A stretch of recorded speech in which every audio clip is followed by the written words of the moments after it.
सादा कपड़ों में कलेक्टर मैडम रिक्शे से जा रही थीं। पुलिस वाले ने कहा, नीचे उतर, बहुत जवानी छड़ी है। फिर जो हुआ उसने सबको हैरान कर दिया। दोस्तों, अक्सर लोग कहते हैं कि कानून सबके लिए बराबर होता है, लेकिन जब वही कानून लागू करने वाला ही दूसरों पर धौंस जमाने लगे तो सच सामने आने में देर नहीं लगती। यही हुआ इस सच्ची घटना में, जहां एक पुलिसकर्मी के घमंड को एक साधारण सी दिखने वाली महिला ने ऐसी चुनौती दी कि पूरा थाना हिल गया। उस दिन सुबह सुबह की बात है। एक ऑटो ड्राइवर अपनी पहली सवारी लेकर शहर की ओर जा रहा था। पीछे बैठी महिला ने साधारण कुर्ता पायजामा पहन रखा था, पैरों में चप्पल थी और बाल हल्के से बंधे हुए थे। देखने वाला कोई भी समझ लेता कि यह कोई आम घरेलू महिला है जो किसी काम से बाजार जा रही है। किसी को क्या पता था कि यही औरत जिले की कलेक्टर है और उसके व्यक्तित्व में इतनी सादगी छुपी है। ऑटो शहर से कुछ दूर ही पहुंचा था कि रास्ते में पुलिस का चेक पोस्ट आ गया। वहां ड्यूटी पर तैनात 2 कांस्टेबलों ने हाथ दिखाकर ऑटो रुकवाया। ऑटो चालक घबराते हुए साइड में गाड़ी लगाने लगा। जैसे ही ऑटो रुका, एक सिपाही ने रौबदार आवाज में कहा, कागज दिखा जल्दी। ऑटो चालक ने हाथ जोड़कर विनम्रता से कहा, साहब, कागज तो है मेरे पास, पर आज सुबह सफाई में निकालकर घर पर ही रह गए। कल दिखा दूंगा, मेरी गलती है, माफ कर दीजिए। लेकिन वहां मौजूद पुलिस वाला सुनने के मूड में नहीं था। उसने बिना देखे ही डांटना शुरू कर दिया। इंश्योरेंस फेल है, पोल्यूशन नहीं है, चालान तो कटेगा ही। ऑटो चालक डर के मारे कांपने लगा। उसने हाथ जोड़कर कहा कि अभी तक उसने एक भी सवारी नहीं बैठाई, जेब में 1 रुपया तक नहीं है, तो वह चालान कैसे देगा। मगर पुलिस वाला बदले में उसे और डराने लगा और सीधे रिश्वत की बात कह दी। अगर चालान नहीं कटवाना चाहते तो 200 रुपए दे दो। पीछे बैठी महिला अब तक चुपचाप सब देखती रही थी। उसके चेहरे पर गुस्सा नहीं बल्कि ध्यान था, जैसे वह हर शब्द तौल रही हो। तभी पुलिस वाले ने व्यंग्य करते हुए ऑटो चालक से कहा, कल कमाया होगा, आज दे दे, ज्यादा नाटक मत कर। ऑटो चालक ने धीरे से कहा, साहब, कल का पैसा घर में खर्च हो गया, जेब में सच में कुछ नहीं है। यह सुनकर पुलिस वाले ने आवाज और ऊंची कर दी। उसी समय पीछे बैठी महिला ने पहली बार हस्तक्षेप किया। शांत स्वर में उसने पूछा, आप ये बताइए, यहां आपकी ड्यूटी लगाई किसने है और चालान काटने का अधिकार आपको किसने दिया। पुलिसकर्मी ने सोचा कि कोई अनपढ़ या बदतमीज औरत तर्क करने आई है। उसने घूर कर कहा, तुमसे मतलब, बीच में मत बोलो वरना थाने चलो। लेकिन महिला अब चुप नहीं रहने वाली थी। उसने दृढ़ता से कहा, जनता से ऐसे बात करते हो, क्या यही तरीका है वर्दी पहनने का। इतना सुनते ही वह पुलिस वाला गुस्से से भर गया। उसने बिना सोचे समझे महिला का कॉलर पकड़ लिया, उसे ऑटो से बाहर खींचा और थप्पड़ मार दिया। यह घटना जितनी अचानक हुई थी, उसका परिणाम उससे कहीं ज्यादा बड़ा होने वाला था, लेकिन पुलिस वाले को इसका अंदाजा तक नहीं था। दरअसल पूरा मामला क्या था, आइए इस कहानी को अंत तक और शुरू से सुनते हैं। कहते हैं, इंसान की शुरुआत चाहे कितनी भी छोटी क्यों ना हो, अगर इरादे ऊंचे हों तो मंजिल खुद रास्ता बना देती है। बहराइच के एक छोटे से गांव में जन्मी एक साधारण लड़की ने इसी बात को सच साबित कर दिखाया। आज लोग उन्हें कलेक्टर आरती सिंह के नाम से जानते हैं, लेकिन उनका सफर आसान नहीं था। बचपन से ही हालात उनके खिलाफ थे। उनके पिता सब्जी मंडी में ठेला लगाते थे और छोटी सी उम्र से ही आरती उनके साथ सब्जियां बेचने में हाथ बटाती थीं। जहां उनके हमउम्र बच्चे खिलौनों और स्कूल बैग में व्यस्त रहते थे, वहीं आरती सुबह से शाम तक तराजू और टोकरी के साथ मंडी में मेहनत करती थीं। लेकिन उनका दिल हमेशा कहता था, गरीबी मेरी पहचान नहीं, बस एक पड़ाव है, आगे बढ़ना ही असली हकीकत है। समाज ने उन्हें कमजोर समझा। एक लड़की होने के कारण ताने मारे गए। लड़की पढ़कर क्या करेगी, सब्जी बेचने वालों की औलाद अफसर नहीं बनती। इतना ख्वाब मत देखो, ठेला ही चलाना पड़ेगा। लेकिन जो लोग मजाक उड़ाते थे, वे नहीं जानते थे कि अपमान कई बार इंसान को ईंधन दे देता है। आरती ने ठान लिया कि उनकी जिंदगी सब्जियों के तराजू पर नहीं रुकेगी। उन्होंने अपने दिल के तराजू पर एक नया फैसला तौल लिया। मौका नहीं मिलता तो उसे खुद बनाना पड़ता है। यही सोच उन्हें गांव की सीमाओं से बाहर ले गई। परिवार, रिश्तेदारों और लोगों की बातों को पीछे छोड़कर उन्होंने अकेले दिल्ली जाने का निर्णय लिया। यह कदम आसान नहीं था, लेकिन जीवन में बड़ा बदलाव तभी आता है जब इंसान डर छोड़कर कदम बढ़ाए। दिल्ली जाकर उन्होंने यूपीएससी और राज्य सेवा की तैयारी शुरू की। शुरुआत में पैसा नहीं था, रहने की जगह छोटी थी, खाने तक के लाले पड़ते थे। कई रातें उन्होंने केवल पानी पीकर काटी। कई बार स्टेशन और पुस्तकालय उनकी एकमात्र पनाहगाह बने। दिन में कोचिंग, रात में पढ़ाई और बाकी समय छोटे मोटे काम। लेकिन उनका एक मंत्र था, संघर्ष कभी धोखा नहीं देता, बस सब्र और निरंतरता की कीमत मांगता है। 4 से 5 साल तक दिन रात मेहनत की। न धूप की परवाह, न मजाक की चोट, न ताने का दुख। आखिरकार वह दिन भी आया जिसका इंतजार उनके घर वालों ने भी उम्र भर किया था। आरती सिंह ने यूपीएससी परीक्षा पास की और कलेक्टर बन गईं। जब घर वालों को यह खबर मिली तो उनकी बूढ़ी आंखों में खुशी छलक पड़ी। उनके पिता ने कहा, आज मेरी बेटी ने तराजू नहीं, तकदीर उठाई है। उनकी मां ने मंदिर में दिया जलाकर कहा, जिसकी सोच बड़ी हो उसे आसमान भी छोटा पड़ जाता है। माता पिता ने अपनी पूरी जिंदगी की कमाई उनकी पढ़ाई में लगा दी थी और बेटी ने वह भरोसा नहीं टूटने दिया। ट्रेनिंग पर जाने से पहले उन्होंने एक संकल्प लिया, सबसे पहले मैं अपने माता पिता के पांव छूकर आशीर्वाद लूंगी। और यही पल उनकी नई कहानी की शुरुआत बना। कई सालों बाद जब कलेक्टर आरती सिंह ने अपने गांव लौटने का फैसला किया तो किसी ने कल्पना भी नहीं की थी कि आगे उनकी जिंदगी ऐसा मोड़ लेगी जिसकी चर्चा दूर दूर तक होगी। जब वह पढ़ाई के लिए गांव छोड़े गई थीं, तब वह एक लड़की थीं। न कोई पहचान, न कोई संसाधन, न कोई गाड़ी। और आज वही लड़की जब वापस लौटी तो जिले की कलेक्टर बनकर।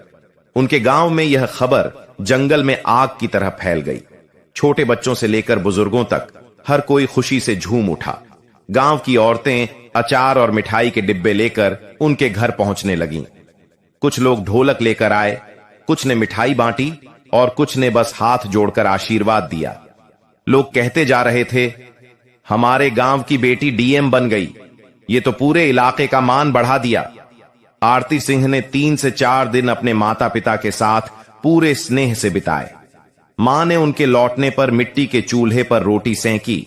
पिता ने गर्व से उन्हें वही जगह दिखाई जहां वह बचपन में बैठकर सब्जियां छांटती थीं। आरती इन पलों में भावुक भी होती थीं और कृतज्ञ भी। अक्सर वह अपनी मां के पैर दबाती, पिता को दवा देती और गांव के बुजुर्गों से मिलने खुद उनके दरवाजे तक जाती। नीति की बात यहां यह है कि बड़ा बनने से आदमी बड़ा नहीं होता, विनम्र बने रहने में ही असली बड़प्पन छिपा होता है। इन दिनों में वह गांव के उन बच्चों से भी मिली जो अब उनके जैसी बनने का सपना देखने लगे थे। आरती ने उन्हें समझाया कि गरीबी कभी हारने का कारण नहीं होती, हार मान लेना असली हार होती है। इसी बीच एक सुबह उनके पिता ने मुस्कुराकर कहा, बेटी मेरी दवाई खत्म हो गई है, बाजार से लेते आना। आरती ने सिर हिलाकर कहा, जी पिताजी, शाम तक ले आऊंगी। उन्होंने यह बात बड़ी सहजता से कही, जैसे कोई सामान्य बेटी अपने पिता का काम करती हो। इतने साल बाहर रहने के बाद भी उनमें पद का घमंड नहीं था। उनकी खुद की कोई गाड़ी नहीं थी। नौकरी ज्वाइन किए अभी कुछ समय ही हुआ था। न गांव के दिनों में गाड़ी की जरूरत पड़ी और न पढ़ाई करते समय, इसलिए वह पैदल ही गली से बाहर निकल पड़ी। गांव की पगडंडियों पर चलते हुए उन्हें पुरानी यादें आने लगीं। वही कच्चा रास्ता, वही पेड़, वही मुगलानी आंटी का आंगन, वही तालाब के किनारे की पनघट। असली सुकून इंसान को वहीं मिलता है जहां से उसका संघर्ष शुरू हुआ हो। चलते चलते ही उनका फोन बजा। पुराने दिनों की सहेली थी, वही जो कभी पड़ोस में रहती थी, लेकिन उसके पिता की सरकारी नौकरी लगने के बाद परिवार शहर में बस गया था। सहेली ने खुशी में कहा, अरे आरती, मैंने मम्मी को बताया कि तू कलेक्टर बन गई है। वो तो खुशी से फूली नहीं समाई। तू शहर आ रही है ना, मिलना जरूर। आरती ने हंसते हुए जवाब दिया, हां आ रही हूं, पहले पापा की दवा ले लूंगी, फिर तुम्हारे घर आ जाऊंगी। सहेली ने कहा, गाड़ी भेज दूं? आरती बोली, नहीं, मैं ऑटो से आ जाऊंगी, तुम इंतजार करना। फोन कटने के बाद उन्होंने रास्ता पकड़ा और मुख्य सड़क की ओर बढ़ गईं। उसी समय उन्हें एक खाली ऑटो रिक्शा जाता दिखा।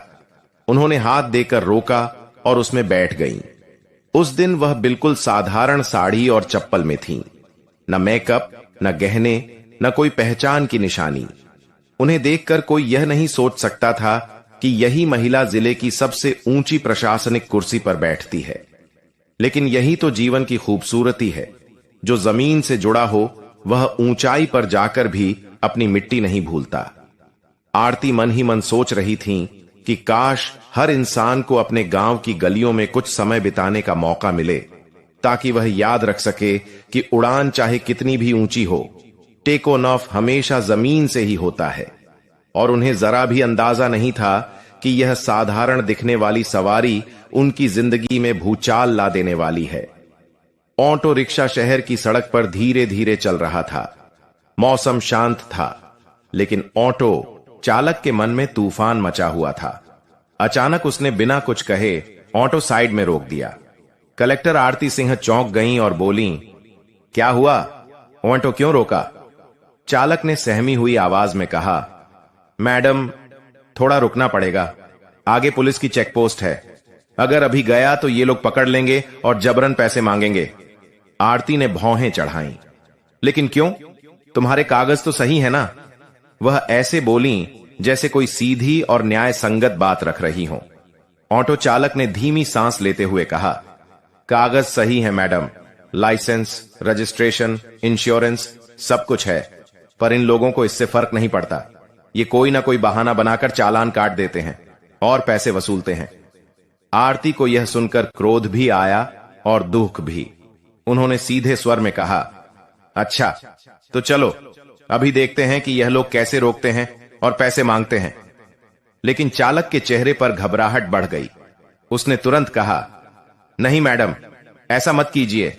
मैं कई बार पकड़ा जा चुका हूं। ये लोग मेरी कोई बात नहीं सुनते।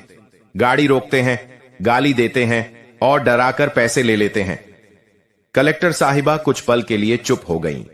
एक प्रशासनिक अधिकारी होने के नाते उन्होंने ऐसी बातें सुनी थीं, पर एक साधारण व्यक्ति के मुंह से यह दर्द सुनकर बात दिल पर लगी। कहते हैं कि अनुभव इंसान को सबसे गहरी सीख देता है और भय उसी अनुभव की संतति होता है। आरती ने उसका डर समझते हुए शांत आवाज में कहा, देखो, अगर तुम्हारे पास सारे कागज सही हैं तो घबराने की कोई जरूरत नहीं है। कानून तुम्हारे साथ है। लेकिन चालक ने उनकी बात काट दी। मैडम, अगर आप जल्दी में हो तो आप उतर जाइए, कोई दूसरी गाड़ी कर लीजिए। मैं अभी आगे नहीं जाऊंगा। मुझे पता है कि ये लोग मुझे फंसा लेंगे। और सच बताऊं, मेरे पास पैसे भी नहीं हैं। अगर पकड़ लिया तो पैसा देना ही पड़ेगा, चाहे मेरी गलती हो या नहीं। आरती सिंह ने उसकी आंखों में देखा। वहां डर नहीं, बल्कि वह बेबसी थी जो पेट की आग और गरीब की मजबूरी से जन्म लेती है। उन्होंने पास आकर उसे समझाया, डरो मत। अगर तुम सच में सही हो तो तुम्हें झुकने की जरूरत नहीं है। बेवजह पैसे मांगना उनका अधिकार नहीं। चालक उनकी बात सुनकर थोड़ा शांत हुआ, पर चेहरा अभी भी सहमा था। उसे क्या पता था कि उसके ऑटो में बैठी यह सादी साड़ी वाली महिला कोई आम सवारी नहीं, बल्कि पूरे जिले की कलेक्टर है। और अब जो होने वाला था वह उसकी तकदीर के पन्ने बदल देगा। कुछ पल बाद उसने झिझकते हुए एक और सच बताया, मैडम, कल मैं गाड़ी साफ कर रहा था तो कागज निकालकर अलग रख दिए थे और आज गलती से घर पर ही रह गए। अगर मैं चेक पोस्ट पर गया और ये लोग कागज मांगेंगे तो जब मैं कहूंगा कि घर पर हैं, तब ये चालान काटने का बहाना ढूंढ ही लेंगे। इसलिए मैं नहीं जाना चाहता। यह सुनकर आरती सिंह मन ही मन सोचने लगी, अगर एक ईमानदार गरीब आदमी भी कानून से डरता हो तो दोष उसका नहीं, व्यवस्था का होता है। चालक को अभी भी कुछ पता नहीं था, लेकिन किस्मत ने उसके लिए उस दिन एक ऐसा सहारा भेजा था जो केवल किराया देने आई सवारी नहीं थी, बल्कि न्याय का अदृश्य पहरेदार थी। और अब आगे जो होने वाला था वह केवल एक ऑटो चालक का अनुभव नहीं, बल्कि पूरे सिस्टम के लिए आईना बनने वाला था। कलेक्टर साहिबा ने ऑटो चालक की बात ध्यान से सुनी। उनके चेहरे पर अब गंभीरता उतर आई। उन्होंने शांत स्वर में पूछा, अच्छा, एक बात बताओ, ये गाड़ी तुम्हारे नाम पर ही है और सारे कागज सच में घर पर हैं? झूठ मत बोलना। चालक ने गर्दन झुकाते हुए तुरंत कहा, हां मैडम, सब कुछ सही है, गाड़ी मेरे नाम पर ही है। अभी 1 साल हुआ है खरीदे हुए, किस्तें भी भर रहा हूं, लाइसेंस, रजिस्ट्रेशन, इंश्योरेंस सब है, पर आज जल्दी जल्दी में घर पर ही रह गया। कलेक्टर साहिबा ने उसकी बात गौर से सुनी, कुछ पल विचार में डूबी रहीं और फिर मुस्कुराते हुए बोली, ठीक है, मैं पीछे ही बैठी हूं, आज देखती हूं कि ये लोग तुमसे पैसा कैसे मांगते हैं। जितना भी पैसा मांगेंगे मैं दूंगी, तुम बस आगे बढ़ो। ऑटो चालक पहले तो घबरा गया, फिर बोला, मैडम ठीक है, मैं चलाता हूं, लेकिन अगर इन्होंने पैसे मांगे तो देना आपको ही पड़ेगा। आरती सिंह ने हल्की मुस्कान के साथ जवाब दिया, हां, मैंने कहा ना, मैं दे दूंगी, तुम बस गाड़ी बढ़ाओ। अब ऑटो धीरे धीरे चेकपोस्ट की ओर बढ़ने लगा। जैसे जैसे बैरियर पास आता गया, चालक की धड़कन और तेज होती गई। चेहरे पर पसीना और आंखों में डर साफ झलक रहा था। जैसे ही ऑटो चेकपोस्ट पर पहुंचा, 3-4 कांस्टेबल खड़े नजर आए। एक ने हाथ उठाकर गाड़ी रुकवाई और सख्त आवाज में कहा, साइड में लगाओ गाड़ी। ऑटो चालक ने धीमे धीमे गाड़ी किनारे लगा दी। पीछे बैठी कलेक्टर साहिबा सादा कपड़ों में चुपचाप बैठी रहीं, जैसे कोई आम महिला हो। एक कांस्टेबल आगे आया और रूखी आवाज में बोला, कागज दिखाओ गाड़ी के। ऑटो चालक विनम्र स्वर में बोला, सर, सारे कागज हैं, पर आज सुबह सफाई करते समय निकालकर घर पर ही रह गए। रोज लेकर आता हूं, आज भूल गया, अगली बार दिखा दूंगा। कांस्टेबल ने उसकी बात काटते हुए मोबाइल में कुछ देखा और चिल्लाकर बोला, तुम्हारा इंश्योरेंस फेल है, पोल्यूशन सर्टिफिकेट नहीं है, चालान तो कटेगा ही। ऑटो चालक घबराकर हाथ जोड़ने लगा, साहब प्लीज माफ कर दीजिए, गलती हो गई, अगली बार सब साथ लाऊंगा। लेकिन कांस्टेबल की आंखों में सख्ती नहीं, लालच तैर रहा था। उसने तंज कसते हुए कहा, अगर चालान नहीं कटवाना चाहते तो 200 रुपया निकालो, वरना कागज जब्त और गाड़ी सीज। गरीब चालक की आंखों में बेबसी झलक उठी। उसने कांपती आवाज में कहा, साहब, अभी तो मैं पहली सवारी लेकर निकला हूं, सिर्फ 80 रुपये कमाए हैं सुबह से, आप ही बताइए मैं आपको पैसे कैसे दूं, मेरी क्या गलती है। कांस्टेबल तमा-तमा कर बोला, गलती तुमसे हुई है, कागज नहीं है ना, ऊपर से जुबान चला रहे हो, ज्यादा बोले तो अभी गाड़ी जब्त करवाऊंगा। उसने गाली गलौज शुरू कर दी और धमकी देने लगा। चालक की आंखें भर आईं। डर और अन्याय का मिला जुला दर्द उसकी आवाज में साफ सुनाई दे रहा था। यही वो पल होता है जब इंसान टूटता नहीं, बल्कि सच परीक्षाओं की आग में तपकर अपना रंग दिखाता है। पीछे बैठी कलेक्टर साहिबा ये सब बहुत ध्यान से देख रही थीं। वह चुप थीं, लेकिन अब चुप रहना शायद लंबे समय तक संभव नहीं था। उन्हें समझ आ गया कि यह सिर्फ एक ऑटो चालक की परेशानी नहीं, बल्कि एक व्यवस्था की सड़ी हुई नस है। अब तक कलेक्टर आरती सिंह चुपचाप सब कुछ देख रही थीं। उनका धैर्य टूट नहीं रहा था, लेकिन अन्याय की हर सीमा वह समझ रही थीं। जैसे ही पुलिस वाले ने ऑटो चालक को डांटते हुए धमकाना शुरू किया, उन्होंने पहली बार संयमित स्वर में कहा, भाई, तुम्हारी ड्यूटी यहां किसने लगाई है और तुम्हें चालान काटने का अधिकार किसने दिया? यह काम ट्रैफिक पुलिस का होता है, तुम्हारा नहीं। उनकी आवाज शांत थी, मगर सवाल सीधा था। वह पुलिसकर्मी जो खुद को राजा समझ रहा था, इस बात से तिलमिला गया। उसे लगा कोई आम औरत उनकी सत्ता को चुनौती दे रही है। गुस्से में भरा वह बिना कुछ समझे आगे बढ़ा और कलेक्टर साहिबा का कॉलर पकड़कर उन्हें ऑटो से खींच लिया। उसने तैश में आकर कहा, तुमसे मतलब, बीच में मत पड़ो, वरना अभी थाने ले जाऊंगा। लेकिन आरती सिंह फिर भी शांत रहीं। उन्होंने आंखों में आंख डालकर कहा, वर्दी पहनने का मतलब यह नहीं कि तुम जिसे चाहो मारो और जिसे चाहो पैसे वसूलो। क्या यही है वर्दी का सम्मान? यह सुनते ही पुलिस वाले की तिलमिलाहट और बढ़ गई। बिना सोचे समझे उसकी जुबान से निकला, गिरफ्तार करो इनको, थाने चलो, वहां समझाऊंगा। कलेक्टर साहिबा हल्की मुस्कान के साथ बोली, ठीक है, मैं भी देखती हूं कि तुम मुझे थाने में क्या समझाते हो, चलो। पुलिस वाले ने ऑटो चालक और कलेक्टर साहिबा दोनों को थाने ले जाने का आदेश दे दिया। ऑटो चालक तो डर के मारे कांप गया, पर आरती सिंह शांत भाव से चलती रहीं। जैसे ही वे थाने पहुंचे, वहां बैठा एक सिपाही उन्हें देखकर सन्न रह गया। वह तुरंत भागकर आया, सैल्यूट ठोका और बोला, मैडम, आप यहां कैसे, और ये आपके साथ क्या कर रहे हैं? संपूर्ण थाने में जैसे बिजली दौड़ गई। वहां मौजूद कुछ पुलिसकर्मी एक दूसरे का चेहरा देखने लगे। जिसे उन्होंने साधारण औरत समझा था, वह वास्तव में जिले की डीएम कलेक्टर आरती सिंह थीं। आरती सिंह ने शांत स्वर में कहा, कुछ नहीं, बस एक छोटी सी गलतफहमी हो गई। लेकिन उनकी आंखों में दृढ़ता साफ झलक रही थी। थोड़ी देर में जब मामला सबके सामने खुला, तो वही पुलिसकर्मी जो उन्हें थाने घसीट कर लाया था, उसकी हालत खराब होने लगी। ऑटो चालक भी हैरान था। उसे समझ नहीं आ रहा था कि जिसके लिए वह परेशान हो रहा था, वह कोई आम महिला नहीं, बल्कि उसी जिले की सबसे बड़ी अधिकारी निकली। आरती सिंह ने थाने में मौजूद सभी पुलिसकर्मियों को एक जगह इकट्ठा होने को कहा। उनका चेहरा अब गंभीर था, आवाज सख्त। उन्होंने कहा, अगर आप लोग अपने शहर में ऐसे काम करेंगे तो जनता पुलिस से क्या उम्मीद रखेगी? आपकी वजह से पूरी पुलिस बदनाम होती है। वर्दी सम्मान देती है, लेकिन दूसरों का अपमान करके नहीं।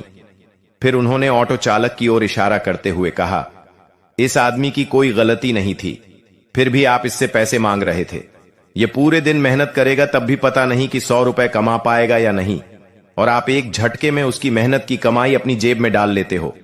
क्या यही आपकी ड्यूटी है? उनकी आवाज में करुणा भी थी और दृढ़ता भी। उसके बाद उन्होंने उस पुलिस वाले की ओर देखा जिसने बदतमीजी की थी। अगर मैं इस ऑटो में नहीं बैठी होती, अगर मैं इस पद पर नहीं होती, तो शायद मुझे भी यह सब पता नहीं चल पाता।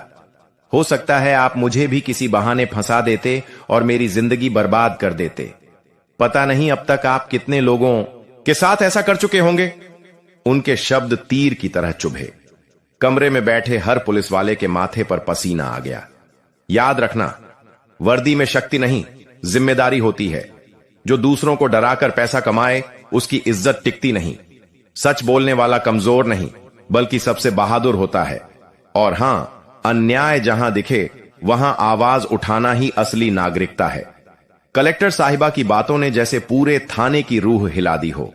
उनके शब्द तलवार की तरह नहीं, आईने की तरह थे, जिसमें सबको अपना चेहरा साफ दिख रहा था। वहां मौजूद हर पुलिसकर्मी इस बात को समझ चुका था कि आज बात डांट या सस्पेंशन की नहीं, बल्कि व्यवस्था में छिपे सड़ेपन की है। कलेक्टर आरती सिंह ने जब रिपोर्ट बनवाकर मामले को आगे बढ़ाया, तो वह सीधे उच्च अधिकारियों तक पहुंचा। मामला हल्का नहीं माना गया। जांच कमेटी गठित हुई, बयान लिए गए, सीसीटीवी फुटेज देखे गए। ऑटो चालक से लेकर मौके पर मौजूद कई पुलिस वालों से पूछताछ हुई। पूरा थाना 2 से 3 दिनों तक तनाव में डूबा रहा।